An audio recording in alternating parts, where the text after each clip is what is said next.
se retrouve aujourd'hui pour une nouvelle vidéo. Alors cette vidéo ça va être un mini haul Action et un crash test d'une pâte que j'ai achetée chez Action. Alors je vous laisse découvrir avec moi ce que j'ai trouvé tout de suite chez Action. Alors pour commencer, ce que nous voyons ici, c'est des sets de table avec des petits rennes que j'ai trouvé avec mon copain chez Action. Alors si je regarde le prix, c'était 99 centimes pour les 4 sets de table rennes. Alors il y en a 2 sur notre table pour quand on mange et j'en ai un ici pour quand je fimote ou quand je craft. Alors c'est celui d'en dessous, mais comme il était déjà un petit peu abîmé, j'ai mis le tout propre dessus pour vous montrer. Donc 99 centimes pour 4 sets de table. C'était vraiment pas cher, il y en avait plusieurs avec plusieurs dessins. C'était vraiment très sympa. Ensuite, dans le thème de Noël, j'ai trouvé des petits masking tape. Alors très joli, très sympathique. C'est mes tout premiers masking tape dans l'esprit de Noël.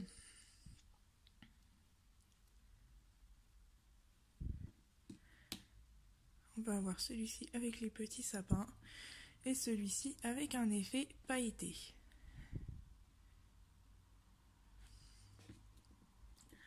Ensuite, ce que j'ai acheté, c'est... Alors, je manquais cruellement de double face et j'ai mis un sacré moment avant de trouver un double face qui soit à peu près potable. Alors, j'ai pris celui-ci, c'est un gros rouleau quand même d'une certaine épaisseur. Je peux peut-être vous dire combien ça fait d'épaisseur. Ça fait 5 cm.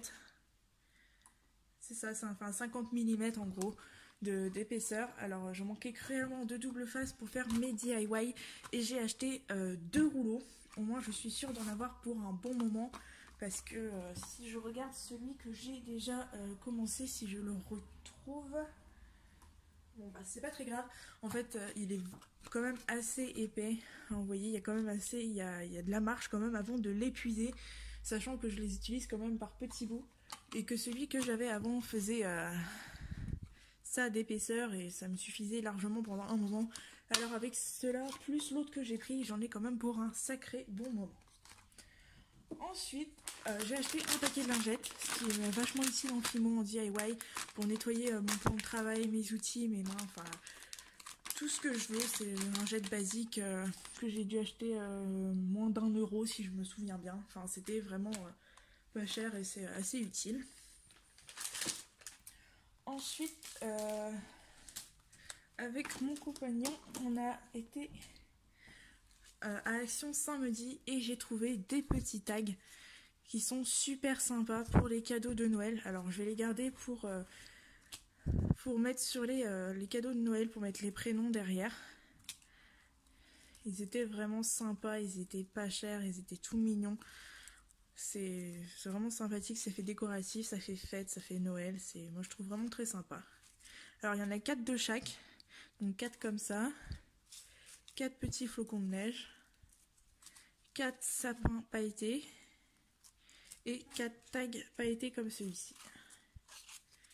Et c'est vraiment très mignon, il y a déjà toutes les attaches pour attacher, enfin c'est nickel et c'est parfait pour Noël. Ensuite j'ai trouvé, alors j'ai pas l'habitude d'utiliser des tampons parce que je commence vraiment les débuts du scrap en fait, du scrapbooking, donc j'ai trouvé quand même des clear stamps. Donc ceux-là, donc j'en ai testé quelques-uns déjà pour voir ce que ça donnait. Donc ici on a les clés, machine à écrire, des fleurs, un petit tag, une branche de houx, de cerise, je ne sais pas vraiment ce que c'est, une abeille, enfin celui-là, et je l'ai trouvé super sympathique.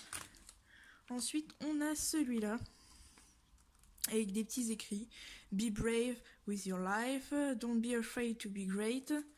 Ici nous avons The stars they shine for you et Thinking of you. Donc très sympathique aussi, j'en ai testé un, c'est celui-là que j'ai testé. Et le dernier clear stamp, c'est cela, ce sont des petites fleurs. Donc 6 fleurs, donc très jolies, très sympathiques, que je pense utiliser pour des prochains scraps. Ensuite, ce que j'ai trouvé, c'est des carnets. Donc on va avoir celui-là. Donc les carnets 30-15. avec ces motifs là à l'intérieur. Alors j'espère que vous verrez bien.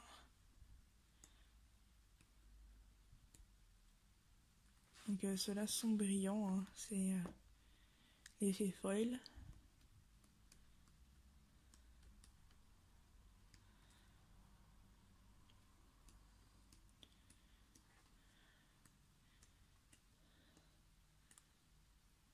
Alors celui-là il manque les sans foil parce que je les ai déjà utilisés.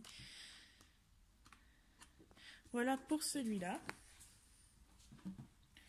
Ensuite on va avoir celui-là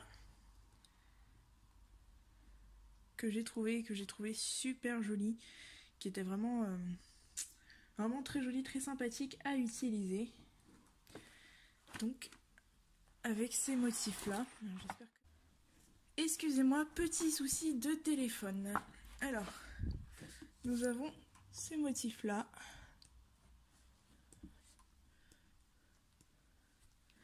Donc ici avec pareil l'effet foil. Celui-là aussi avec l'effet foil. Je sais pas si vous verrez bien. Ceux-là juste brut comme ça, je me suis dit que je pouvais découper des morceaux et les colorier moi-même à l'aquarelle, au crayon de couleur, au feutre, comme je voulais. Et je me suis dit que ça pouvait être sympa. Pareil ici, effet foil. En fait j'ai surtout pris le carnet pour ces trucs là, je l'ai trouvé hyper sympa. Alors, comme on peut voir j'ai déjà utilisé, j'ai déjà découpé un morceau de ces pages là. Je me trouvais vraiment sympa. J'ai également utilisé une feuille de celui-là pour décorer une boîte. Pareil ici, j'en ai découpé un en fait pour customiser une boîte en fait. Je peux vous montrer ici. J'ai customisé cette boîte, j'ai utilisé le papier de ce carnet. Et évidemment la petite étiquette qui était censée être là. J'ai décoré entièrement. Ici. Et que j'ai rangé en fait tous mes petites étiquettes que je peux utiliser pour décorer, stickers. Enfin un peu de tout que j'ai imprimé, que j'ai trouvé sur internet et que j'ai imprimé. Pinterest c'est une mine d'or pour tous ces trucs là. Enfin bref, j'ai décidé d'utiliser cette boîte pour ranger justement ces petits papiers. Et voilà ce que ça donne avec le papier. Alors, pour continuer, ici, j'ai le reste de ces papiers.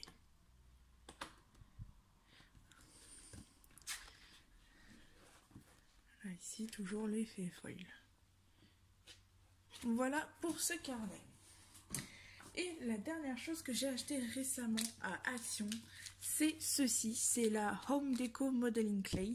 Alors j'ai voulu tester parce que en fait c'est une pâte qui sèche à l'air libre. Donc elle a un effet pierre. Et je voulais faire en fait cette fin de vidéo comme un crash test pour vous montrer ce que ça donne, pour vous montrer ce que ça présente et ce que j'ai déjà réalisé avec cette pâte. Donc on peut voir elle a un effet quand même assez humide, qu'il faut bien refermer le sachet pour pas que ça durcisse, sinon votre pâte est perdue. Et elle est assez molle, elle est assez malléable. Alors quand elle sèche, on peut voir qu'elle peut craqueler. Quand elle commence à sécher, par exemple si je fais une boule, on va voir qu'il y a quand même des craquelures, ce qui est tout à fait normal, faut pas s'inquiéter. C'est pour l'effet pierre, pour l'effet un peu... pour l'effet de la pâte, en fait, c'est l'effet de la pâte qui fait ça, donc faut surtout pas s'inquiéter en fait. Et elle est super facile à travailler, elle adhère bien entre elles en fait. Quand on veut faire adhérer un morceau, on a juste à lisser, il faut mouiller légèrement la pâte des fois pour lisser quand elle commence à durcir. Ça adhère super bien, même sur les parties déjà super sèches, super dures et tout. La pâte toute molle, elle adhère vraiment super bien. J'ai trouvé ça nickel pour faire des gros projets, pour faire des trucs qui sont pas faciles à faire avec la Fimo. Donc avec ce paquet là, il faut bien le refermer. Alors je veux bien que j'ai la dose de scotch déjà pour le refermer, pour que la pâte se conserve super bien. Mais franchement je l'ai trouvé génial. Alors je vais vous montrer déjà ce que j'ai réalisé avec cette pâte. Donc je me suis fait un petit plaisir en réalisant ce personnage du château ambulant des studios Ghibli, si certains connaissent. Donc reconnaîtront le personnage de Navet. Donc qui est entièrement fait avec la pâte, qui qui est dure en fait, la pâte a vraiment durci, il faut que je colle la tête en fait parce que elle est pas encore fixe sur le bâton, mais au bruit on entend que la pâte a vraiment super bien durci. Et une fois que la pâte avait complètement durci, en fait je l'ai peinte moi-même parce que la pâte du coup elle est grise, elle est pas colorée, et du coup j'ai peint la pâte moi-même. Et ça donne quelque chose de plutôt... Je suis vraiment satisfaite. C'est la première fois que je fais une création aussi imposante pour moi, que j'ai pris énormément de temps.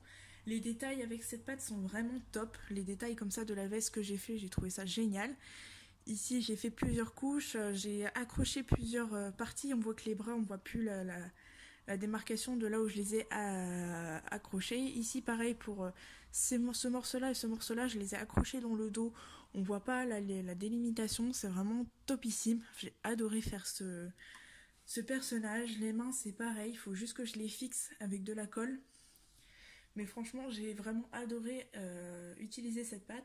Alors pour que ça durcisse complètement, ça a mis entre 24 et 48 heures. Donc il faut quand même être patient, mais si vous avez envie d'obtenir quelque chose de joli qui vous plaît, la patience c'est quelque chose de primordial. Ensuite, avec cette pâte, j'ai réalisé quelque chose qui sera sûrement pour un projet futur que je vous montrerai en vidéo. J'ai utilisé des petits morceaux de pâte en fait afin d'obtenir ceci qui me permettra de faire, c'est des petits cailloux en fait. Ça a vraiment l'aspect de petits cailloux, ça fait le bruit de petits cailloux quand on les remue dans la main. Vous n'entendrez pas à la vidéo, mais moi je l'entends très bien. Et ces petits cailloux me permettront de faire un petit projet futur pour une vidéo que je vous ferai sûrement si l'idée du projet se concrétise. Alors il faut que je regarde dans mon petit carnet, parce que je tiens un petit carnet avec mes idées, les tutos que je veux réaliser, etc. Donc je regarderai, mais ça fait vraiment l'aspect des petits cailloux qu'on peut trouver par terre. Si j'en prends un par terre et que je le mets dedans, je verrai pas la différence sûrement.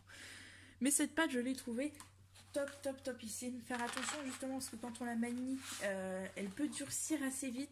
N'hésitez pas à avoir un petit verre d'eau à côté de vous, une petite coupelle d'eau où vous trempez le bout de vos doigts ou vos outils. Par exemple, moi je sais que j'ai utilisé les pinceaux en silicone, les pinceaux comme ça pour pouvoir faire ma petite figurine, ma petite création. C'est super bien pour étaler. N'hésitez pas même à tremper votre pinceau dans un verre d'eau, une coupelle d'eau. Ça permettra aussi de lisser la pâte, de faire adhérer, pour éviter qu'il y ait en fait les démarcations, les délimitations. Donc n'hésitez surtout pas. Du coup, je vais vous laisser sur ça. Alors j'espère que ce mini haul et cette présentation du crash test que j'ai fait avec cette pâte vous aura plu. Que le résultat en fait que j'ai fait avec ça vous aura plu. Alors si je peux, j'essaierai de faire un tuto avec cette pâte. Ça risque d'être un peu compliqué parce que c'est quand même un peu long à faire. Ça demande énormément de patience, plus qu'avec la Fimo je trouve, parce qu'il faut être pointilleux sur comment attacher les éléments, comment faire ceci, comment faire cela. Mais j'essaierai de vous faire un tuto à l'avenir. Donc n'hésitez pas à me dire si ça vous intéresse, si ça vous a plu. Et je vous dis à bientôt pour une prochaine vidéo. Bye bye!